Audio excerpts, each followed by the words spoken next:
নির্বাচন প্রসঙ্গে তার যে বক্তব্য, ধারণা আসলে কতটা আপনি পাচ্ছেন যে নির্বাচন সম্পর্কে কী হবে? আমি যেটা শুনলাম এবং আমি যেটা বুঝতে পারলাম, আপনি যদি আমাকে একটু অ্যালাউ করেন, আমি একটু যা বুঝছি একটু খুব সামারি করে বলি। তিনি ৩টা ভাগে ভাগ করলেন যে নির্বাচন কবে হতে পারে। তিনি বললেন সকল প্রধান সংস্কার করে নির্বাচন, যেটি তিনি চান, যার জন্য তিনি বারবার আবেদন করছেন। তার জন্য কবে কত সময়সীমা সেটির কথা তিনি বললেন না। তিনি বললেন অল্প কিছু সংস্কার করে, ভোটার তালিকার নির্ভুলভাবে তৈরি করে সেটির জন্য ২৫ সালের শেষের দিকে করা সম্ভব। আর প্রত্যাশিত মাত্রার সংস্কার করে নির্বাচন করতে গেলে জাতীয় ঐকমত্যের ভিত্তিতে সেটি করতে হলে ২০২৬ সালের মাঝামাঝির মধ্যে, মানে প্রথমার্ধে করা সম্ভব। ৩টি ভাগে আসলে তিনি ভাগ করলেন। আপনি কি এটি বুঝতে পারলেন? আমি আসলে আপনার কাছে অনেকগুলো এই বিষয়ে জানতে চাইব। প্রথমত হচ্ছে যে তিনি আসলে কবে নির্বাচন চান, কারণ তিনি বলছেন যে তিনি চান এবং তিনি যে সকল দলের কাছে আবেদন করছেন সকল প্রধান সংস্কার করে নির্বাচন, সেটি মানে ডক্টর ইউনূসের চাওয়া, সেটি আপনি বুঝতে পারছেন যে সেটি যদি হয় তাহলে সেটি উনি আসলে কবে নির্বাচন চান? না, উনি কবে চান এটা উনি তো আর ব্যক্তি হিসেবে ঠিক করবেন না, এটা তো যৌথ সিদ্ধান্ত হতে হবে। এবং এই সিদ্ধান্তের সাথে আমাদের রাজনৈতিক দলগুলোর অংশীজন হিসেবে তাদের অংশগ্রহণ থাকবে, তাদের মতামত নিতে হবে। প্রথমটায় যদি আসি আমরা, যে সংস্কার সংস্কার হচ্ছে একটা চলমান প্রক্রিয়া এবং সংস্কার চলতে থাকবে। আমরা অনেকদিন সংস্কারে হাত দেইনি বলে, এবং সংস্কার না করে করে আমরা বরঞ্চ স্বৈরতন্ত্রী হয়ে যাওয়ার জন্য, আমরা কর্তৃত্ববাদী হয়ে যাওয়ার জন্য, ফ্যাসিবাদী শাসনে চলে যাওয়ার জন্য আমাদের কিন্তু একটা সংস্কারের প্রয়োজন, সংস্কার করতে হবে। এবং নির্বাচনের যে সংস্কার, আইন শৃঙ্খলা রক্ষাকারী বাহিনী, প্রশাসন, জুডিশিয়ারির যে সংস্কার, এটা নির্বাচনের সাথে সম্পর্কিত এবং খুব গুরুত্বপূর্ণ। তো সেইখানে আমাদের সংস্কার গুলো করতে হবে, এবং সংস্কার কমিশন গুলো কাজ করছে। 10টির মতো সংস্কার কমিশন আছে, তাদের 31শে ডিসেম্বরের মধ্যে রিপোর্ট দেওয়ার কথা। জি। সংস্কারের যে কিছু ফান্ডামেন্টাল সংস্কার যেটা করতে হবে, যেমন আপনার আমার একটা ভালো নির্বাচন কমিশন গঠন করা, যেটা অলরেডি তারা সংস্কারের আগে করেছেন, এটা নিয়ে কথা হচ্ছে, এটা আজকের ইস্যু না। আর এই ধরনের এইভাবে মানে পূর্ববর্তী সরকারকে, যাকে আমরা ফ্যাসিস্ট বলছি, তাদের দেখানো পথে আমি নির্বাচন কমিশন গঠন করলাম, তাহলে আমি সংস্কার একদমই। কমিটি আমি একটু, করলাম। যদিও এটা আপনি বলছেন যে এখনকার বিষয় না, তবুও একটু এটা নিয়ে কথা বলতে চাইবো। কারণ সংস্কার কমিশনের প্রধানের সাথে আমার নির্বাচন কমিশন গঠন হওয়ার পরপরই কথা হয়েছে, ডক্টর বদিউল আলম মজুমদার। আমি সেটা নিয়ে আরেকটু, আসলে আমি একটু বড় করেই কথা বলতে চাই। আপনি কি এটা বুঝতে পারছেন প্রধান সংস্কার বলতে কি বোঝানো হচ্ছে, অল্প কিছু সংস্কার বলতে কি বোঝানো হচ্ছে, আর প্রত্যাশিত মাত্রার সংস্কার বলতে কি বোঝানো হচ্ছে? না, এটা বোঝা খুব কঠিন। তাহলে প্রধান সংস্কার কি কি পরিষ্কার করে বলতে হবে, উনি পরিষ্কার করে বলেন। আমার কাছে প্রধান সংস্কার হচ্ছে, আমি যেটি নিয়ে আলোচনা করছিলাম, নির্বাচন ব্যবস্থাটা যে পুরোপুরি আমরা ধ্বংস করে ফেলেছি, সুতরাং নির্বাচন কমিশন এবং নির্বাচনের সাথে যারা যুক্ত থাকেন, প্রশাসন, পুলিশ এবং জুডিশিয়ারি, তাদের মধ্যে এমন একটা সংস্কার করতে হবে, অথবা তাদের মধ্যে তাদেরকে বোঝাতে হবে, কারণ আমরা তো সকলকে ফেলে দিতে পারবো না।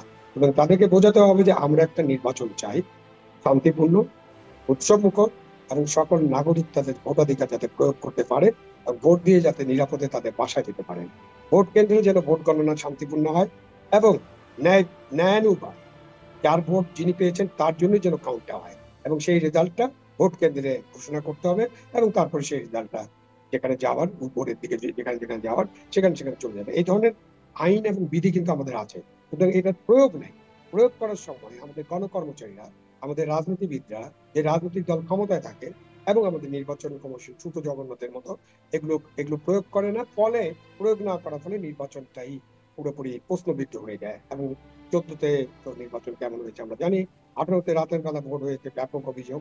আপনি তখন ছিলেন এদেশে, কিন্তু আমাদের মিডিয়াও সাহস করে এই কথাগুলো প্রচার করতে পারেনি। 24-এ তো আমি তুমি ডামি নির্বাচন হয়েছে। তো সুতরাং নির্বাচনী ব্যবস্থার সংস্কার বলতে আমি বুঝি নির্বাচনটা উৎসব মুখর, শান্তিপূর্ণ হতে হবে। এবং বিশাল সংস্কার করে যে এটা করতে হবে এরকম নয়। আমরা এই একই ধরনের গণকর্মচারী, একই ধরনের জুডিশিয়ারি, একই ধরনের নির্বাচন কমিশন, একই ধরনের পুলিশ নিয়ে আমরা 91, 96, 2001 এবং 2008 সালে তত্ত্বাবধায়ক সরকার ছিল, that is the important fundamental agenda. তো তখন আমরা কিন্তু ভালো নির্বাচন করতে দেখেছি। এত লোক পরিবর্তন করতে হয়নি, এত সংস্কারের দরকার হয়নি। কিছু আইন কানুন ছিল, বিধিবিধান ছিল, যেগুলো প্রতিপালিত হয়েছে। মূল জিনিসটা হচ্ছে যে যে সরকার ক্ষমতা আছে এখন, ডক্টর ইউনূস এবং তার অন্তর্বর্তীকালীন সরকারের উপদেষ্টা যারা আছেন, তাদেরকে 100%, 100% বললে একটু বেশি বলা হয়ে যায়, কারোই তো 100% কমিটমেন্ট থাকে না। বাট ডক্টর ইউনূস নোবেল লরেটের কাছে আমি 100%ই চাইবো, আমি 101% চাইতে পারি, এটা আমার দাবি। কিন্তু তাদের 95, 97, 98% কমিটমেন্ট থাকতে হবে যে তারা নির্বাচনটাকে সুস্থ, শান্তিপূর্ণ এবং স্বচ্ছতার ভিত্তিতে করতে চান, জি, কিন্তু নিরপেক্ষভাবে তাদের করতে সেই চান। কমিটমেন্টটা আমরা মানে নির্বাচনের আগে আমরা সেটা কিভাবে বুঝবো? আপনিই বলছিলেন যে নির্বাচন কমিশন হয়ে গেল। ডক্টর বদিউল আলম মজুমদারকে জিজ্ঞাসা করছিলাম যে তিনিও বলছিলেন যে আগের আইনটা ত্রুটিপূর্ণ। সেটি তারা বরাবর বলেছেন কিন্তু সেই আইনেই হয়ে গেল। আমি জিজ্ঞাসা করলাম যে আপনারা মানে ঠিক এটি নির্বাচন কমিশন গঠিত হবার পরপরই উনার সাথে কথা হচ্ছিল। আপনারা তাহলে এই কয় মাসে কি করলেন? তিনি বলছিলেন আমরা ছাত্র হয়ে গেছি, আমরা পড়াশোনা করছি, আইন কানুন বিধিবিধান সেগুলো পর্যালোচনা করছি। আমরা একটা আইনের খসড়াও তৈরি করেছি নির্বাচন কমিশন গঠনে। আমি জিজ্ঞাসা করছিলাম কেন সেই আইন অনুযায়ী তাহলে কমিশন গঠন করা হলো না। তিনি বললেন যে তিনি আসলে এই বিষয়ে জানেন না। আমি এটিও জিজ্ঞাসা করছিলাম যে আমরা তো জানি সংবিধান অনুযায়ী যে আহ, রাষ্ট্রপতি যখন মানে যে কোনো কাজ করবেন প্রধানমন্ত্রীর দুটি কাজ ছাড়া সব কিছু প্রধানমন্ত্রীর সাথে পরামর্শক্রমে করবেন।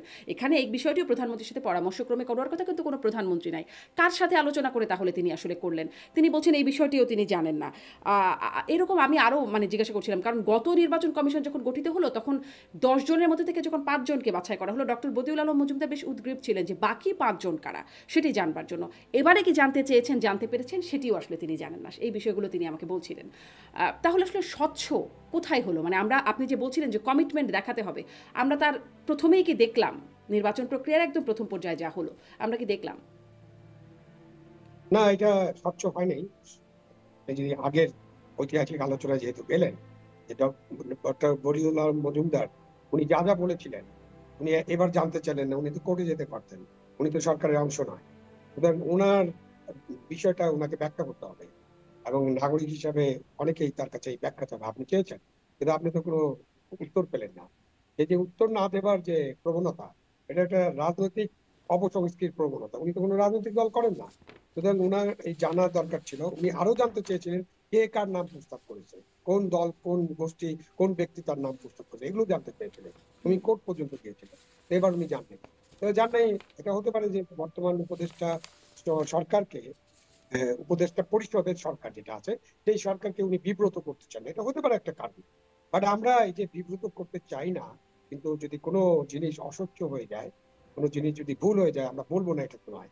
তো এখন যদি নির্বাচন কমিশন গঠনের যে আইন তারা তৈরি করছেন, তারা যখন সংস্কারের জন্য টেবিলে দিবেন, তখন যদি রাজনৈতিক দলগুলো ওই আইনটা গ্রহণ করে, তাহলে তো এই নির্বাচন কমিশনকে বাতিল করে বা তাদেরকে পদত্যাগ করে নতুন ভাবে আবার নির্বাচন কমিশন গঠন করতে হবে।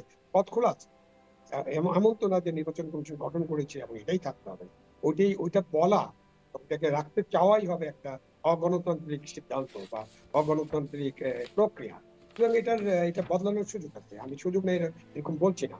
তবে বদিউল আলম মজুমদারের যেভাবে তিনি আগে কাজ করেছেন, আগে চ্যালেঞ্জ করেছেন, সেই চ্যালেঞ্জটা এখন তাকে করতে হবে। উনি করবেন কি করবেন না এটা ওনার ব্যাপার। কিন্তু আমি যদি না করি, যদি না করেন, তাহলে জনগণ ভাবতে শুরু করবে যে উনি হয়তো বর্তমান তত্ত্বাবধায়ক সরকারের, অন্তর্বর্তীকালীন সরকারের একজন বেনিফিশিয়ারি বা এদের সাথে আছেন। সুতরাং উনি কিছু বলবেন না, অন্যায় বা অন্যায্য কিছু করলে জি, এটা মেনে নিশ্চয়ই। নেবেন। কাউকে তো এটা চ্যালেঞ্জ তার করতে হবে। ব্যাপার। আগে যেমন ছিল বিরোধী একটা পক্ষ ছিল, অন্ততপক্ষে মাঠে ছিল।